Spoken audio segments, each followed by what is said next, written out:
Okay, next up.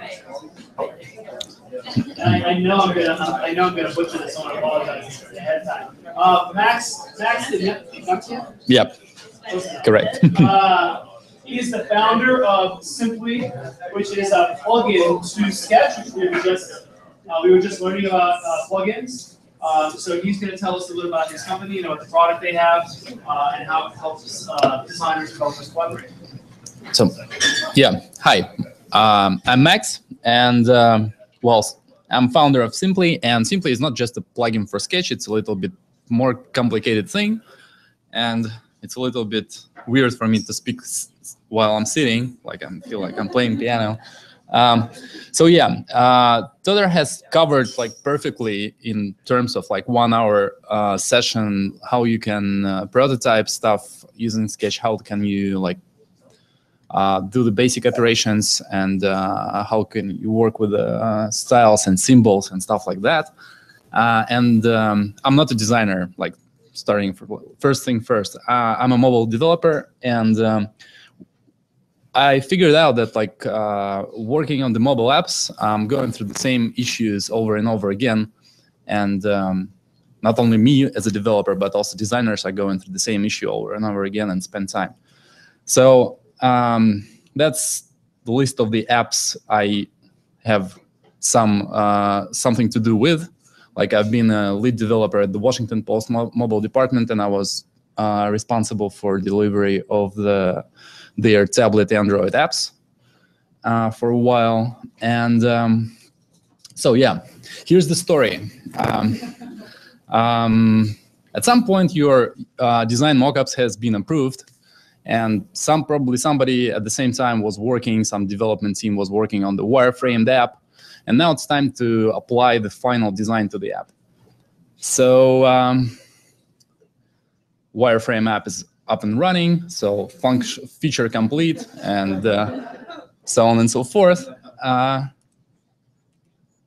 Hold on.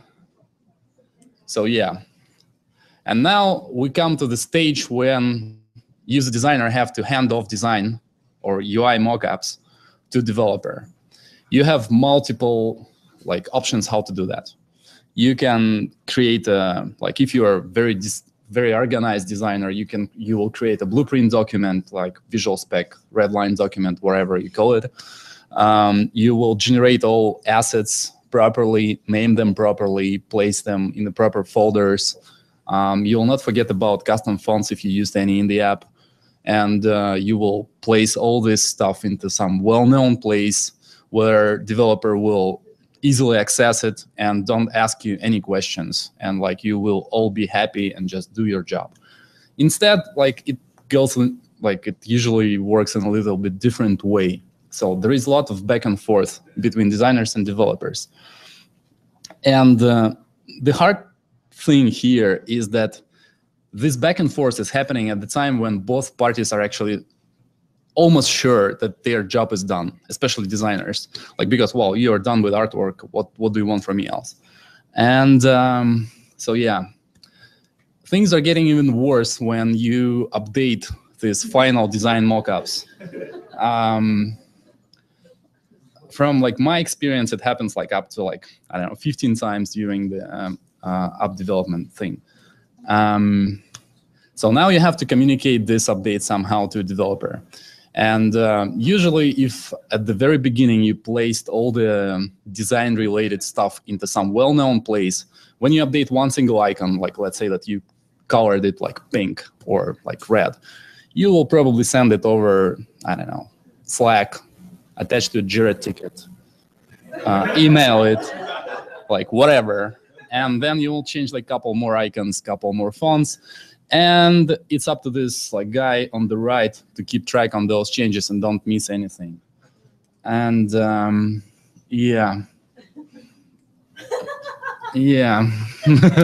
So my personal record is like, for me, it took I think 4 working days to get the custom font from the guy at the Washington Post. It's not like his fault. He was like sick at some point, like something went wrong, like he was unavailable, yada, yada, yada. And well, yeah. Yeah. So that's kind of problem we are trying to solve here. And how we do that? We have extensions for several design tools for obviously Sketch and Photoshop too. And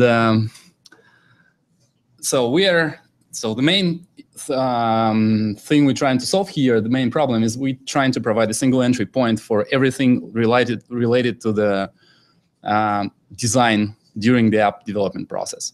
So by design, we mean the visual stuff, like how exact element looks like, what is the effects on the element, like what is the color, what is the font, what is the, I don't know, dimension, what is the offset, like what is the asset for this particular button, or like you name it. So for designers, we generate, our plugins are collecting the meta information from Sketch and Photoshop documents. So this makes possible for us to generate dynamic blueprints, visual specifications, redline documents, people call it in a different way. We generate assets automatically, and we also collect custom fonts from designer's machine in cases when it's possible. Such cases are when you have these fonts in OTF or TTF format. There are many other font formats, and we even created a converter to OTF and TTF because these are only 2 formats that are supported by the mobile platforms. But after we were almost about to release it, we figured out it's illegal, and so we had to ditch it. And for developers, we provide several ways to access the design. So first is our web app and extensions for Android Studio and Xcode. The good point about it is that developers don't have to have design tools. And even better point is that developers don't have to know how to use the design tools, because we usually don't. Well, it's a fact. And so dynamic specs include that, like, it's a browsable interactive thing where developers, without having a graphic tool installed or knowing how to use it, can browse through all the designs, through all the design elements, click through them, get all detailed information they need to code their app to look exactly the same way it was designed. So, and it includes information about dimensions, the information about backgrounds, fields, like gradient fields, shadows, inner shadows, borders, like pretty much everything. And very important thing that all this information is already in the platform-specific units, so you don't have to convert from pixels to points, DPs, and designers don't have to spend time doing that as well. So ready-to-use assets and custom fonts, if any. So we check against the list of the supported fonts on the mobile platforms, and if we see that you used some font which is not supported by default by the mobile platform, so we're trying to collect it from your machine. And yeah, and we generate the assets. So we scale them up and down properly. We name them properly. We place them in the proper folders, so they will never break a build for a developer, which is very important for Android platform because it's very sensitive for naming. And yeah. So for developers also, we provide integration with Android Studio and Xcode. So difference between our web app and extensions for development environments is that the last ones, they work offline, and they're integrated with the coding environment and Android and iOS project correspondingly quite tightly. So we provide extension for auto-completion stuff. I will show it in the demo later. And we provide synchronization of the assets, the visual merge dialog, so developers always know what they're gonna have in the project after they synchronize the assets from a new version of the design, and many other things. So now I'm going to show you first a demo how it looks like, and then we're gonna get to our like experimental feature, which requires a hard hat. So here's Sketch, pretty much the same thing. So there, so that's the app. That's the mockup I downloaded from SketchUp sources. Thank you guys for that. So this design has several artboards. So to share this design with the developer, you need to install our plugin, and when you fire our plugin, it shows you the list of the projects you have in our system in Simply. And these projects, they have already meta information about what kind of project it is. Is it iOS, and what is the baseline resolution for the design? So knowing that, our plugin knows how to upscale and downscale the assets and how to generate proper metrics in the platform-specific units. So that's Android project, and it's Mdpi. So like when you export the stuff, we automatically collect all the meta information, creating the assets and upload it to our cloud. And after it's being uploaded, all you need to do is to send this link to a developer. And in like at least 95% of the cases, that's it for you. And I think it's great, actually. So here, how it looks from developer's side. So this screen is still being updated a little bit. It takes a little bit time. We are in the beta. We are working on the performance, but we're gonna be there soon. Here it goes. So yeah, if you click on any single element here, you can get like information about its position, dimensions, blending mode. If it's a text label, it's gonna have information about font, its style, alignment, color, alpha channel, and stuff like that. So, and developers can quickly copy the corresponding values into the clipboard here. So here is the asset browser.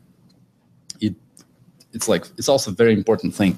Like when you're a developer and you see the design for the first time, usually the mobile app, it has like around like 40-ish, like 30, 40-ish pictures of different resolutions.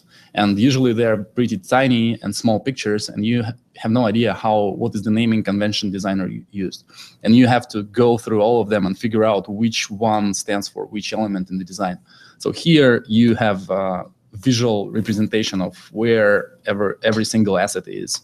And it works like both ways. So you can click on the asset here to get it to receive its name, or like you can go through the list of the assets and get the asset here. And if it's hard to see on the transparent background, you can change it, which is also a pretty handy feature. So here's the list of the fonts that can be downloaded if they were provided. So I don't have these fonts on my machine, like in OTF format, so that's why they were not picked up. But if they are presented, they are downloadable from here. And here's the color palette that is automatically generated based on the colors used in the design. In the next release, we're going to introduce a feature which is called the brand book, which is very important for the product companies. Usually product companies, they have like well-known names for the colors, and they have like predefined set of the fonts they always use. So we will have this thing, like for instance, like black is for Uber is not black, it's Uber black. And so they will have this mapping, so they will speak like same language. And there is a like nightmare mode for, I don't know, for advanced users. If they want to go through the layers hierarchy, they can do that. We have support of the annotations, of design annotations here. So you can place a new one, like that's a small like discussions thing that can be displayed on the right on the design. So here it is. In case you need to provide some like additional information, or you need to provide a link, I don't know, to some UX prototype on how it animates and so on and so forth. You can access, developers can access activity history on each particular screen, version history, and compare several versions with one with another. So my latest versions, they are all the same, but like if they would be a little bit visually different, so on the preview, you can at least at some degree tell like what has changed. And yeah, it's shareable from here. You can send the sharing URL to somebody. And once developers accept the sharing URL, all the updates will be delivered to them automatically. So yeah, here's our plugin for, and yeah, so for developers, it's also a very important thing that normally people don't code their apps as one single huge view. So you split the screen into the sub-views, and we have no idea how you do that. Like based on the design we have, like the sketch design, it's not necessarily grouped in the same way you're gonna code it. So we have like a very high-end tool that changes the beginning of the axis to the custom position. So once you have like multi-view hierarchy, you can set the beginning of your view you're working on to whatever position you want, which is very important. And in terms of browsing capabilities, our plugins for XCode and Android Studio are very similar to the web app. But what we have here is things like that. So if you merge assets into your project, you have on the left, you have your current state of the project. On the right, you have what you will have after you merge the stuff. So here we can see that like one icon has been changed, the color has been changed. So we know what, as developers, we always know what's going to happen after we drop this folder into our project. So currently you have to, especially for Android, like you have no idea because you have like pretty deep hierarchy of the folders in the drawable directory. Like you don't, it's very hard to tell like what exactly has changed. Yeah, and we also provide extensions for hold on, for the code completion. For instance, if we select element here and try to edit anything related to the position or dimensions of the element in the layout editor, we'll be prompted with value of the corresponding element. And this value will be prompted with respect to the like ruler tool where it's positioned right now. So like it's saves time on the copying and pasting of the stuff. Same auto-completion stuff works for the color. When you edit the color, the first colors you will be prompted with is the colors of the project palette. We have tools for synchronization of the colors information for Android Studio, for Android projects, fonts information, and we also have a messaging support right here. So once there will be a new message posted for the design, you'll get a notification right in the Android Studio. And we have experimental feature on the generating style code for the text labels. So if designers created a very funky dynamics text label that has like multiple shadows, inner shadows, borders, which are not supported by default by Android. So we generate a pretty huge bunch of code, which could be at least a good reference for a developer to where to start with, not to like write a lot of the boilerplate code. And what else? Yeah. So that's like the list of the fonts in Android Studio. That's the color palette. That's layers hierarchy. And in the very beginning, there is asset browser that shows you where exact assets are.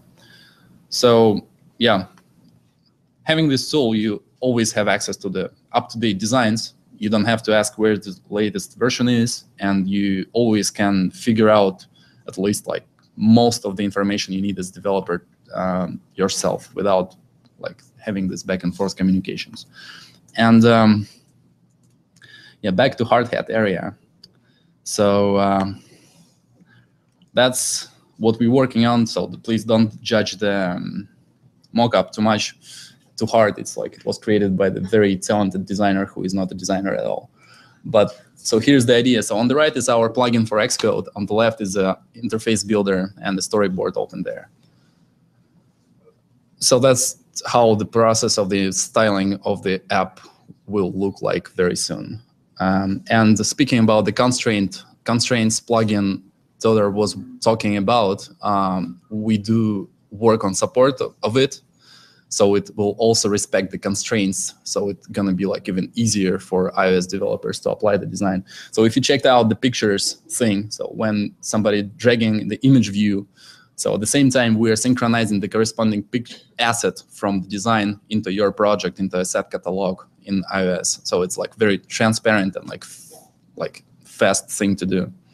And yeah, so that's pretty much it, I guess. I mean, there is nothing you cannot do here like manually now. But to style, for instance, this particular storyboard in the same way it was styled in the design, you would spend probably like 20 minutes or so. Here it was done like in, I don't know, one less. So yeah, that's the point. Like I figured out that we both, like designers and developers, they spend too much time on this pretty straightforward actions that like they are not creative at all. Like you just need to pass the design, hand off the design, and implement it. And like this is not something challenging. It's just like a routine stuff that can be simplified and a little bit straightened forward. So that's what we're trying to achieve here. Currently, we are in a public beta, and we've been there like for a couple of months. We have like quite an amount of users, and we receive a lot of feedback. But like as every single product, we need better users, and we need more feedback. And the good thing about it is that we are like soon we're gonna send an email about and make a blog post about the thing we are running now. We need feedback, so everybody who will provide us a feedback on our tool will get a Play Store or iTunes gift card, and like that's how we trying to say like thank you to our users. And another good thing is that we are free while we are in beta, and we're gonna stay free for a limited amount of projects. Most likely it's gonna be one. And we are working on a lot of new features like programmatic generation of the views based on the vector shapes. So you don't have to use a bitmap assets, but you can have like a dynamic things as a developer. So if you prefer not to use a bitmap assets, but you want to like dynamic vector views, you can do that easily. And yeah, so we save time and trying to save money. And yeah, thank you so much for listening. And here's our website. It's simply.io with a weird spelling. So yeah, and I would be happy to answer any questions if there are any. Yep. Currently, our most frequently requested feature is that people need to arrange artboards in the way they want and not in the way they are in their sketch file. So because people are trying to use it as also some kind of like flow tool just to describe the flow. And currently we sort the artboards alphabetically, which is probably bad. So we are thinking of how to solve this. Not sure yet how we're gonna do that. So yeah, and well, yeah, that's it. Any questions? Sir? I guess more sort of statement, just saying thank you, but I've been doing this for 16 years. And with the tools that folks like we build and Sketch App and like the ability to be like a flippin' magician overnight, all the stuff that's out there, it's pretty incredible to see where the industry's come in the last decade and a half, at least for me. So, and it says something like, companies like Adobe are chasing companies like Sketch. So I just want to say like, thanks to people like you, it just made my job. Thank you. That's like why we're here. Thank you. And another thing, Galya was talking about the Sketch plugin development. Yeah, so you have like another option. Like I'm also know a little bit about plugin development, especially about the native plugin development for Sketch. So you can find my Twitter account on the Meetup page. Like just tweet me if you have any questions on how to build plugins for Sketch. I will be happy to answer and help. Yeah. Well, thank you so much. Oh. Yeah. So you were showing earlier on there was a section where you can do annotations from the developer's side. Yeah. How does that move happen between the developer and designer? But I think you showed like your designs automatically get updated and the developer sees that. So the developer makes a comment. Yeah, that's like. That's not necessarily developer can start making the comments. Designers also have access to our web app. So like it's some kind of small chatting, like messaging thing inside of the tool. Yeah. And also soon we are planning to add ability, like you can do this now with the messaging, but soon we're gonna have like a integration with a link. We're gonna have links to the prototyping tools, so developers can, like, if you as a designer configured the link to the prototype, to the UX prototype, so we as developers, we know like how to code this properly. And yeah. Yep.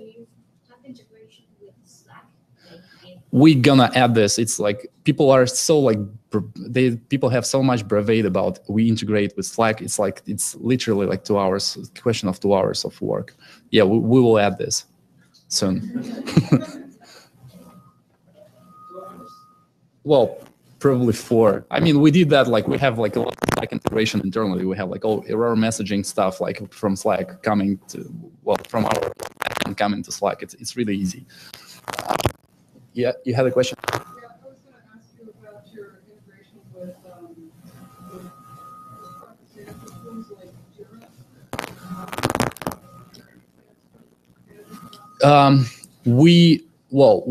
You can include the link to Simply in Jira.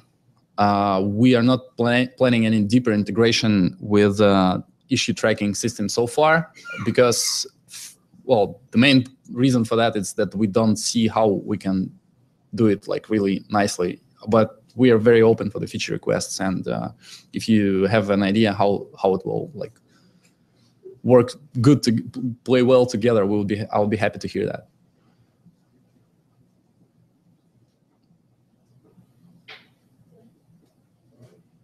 Okay. Well.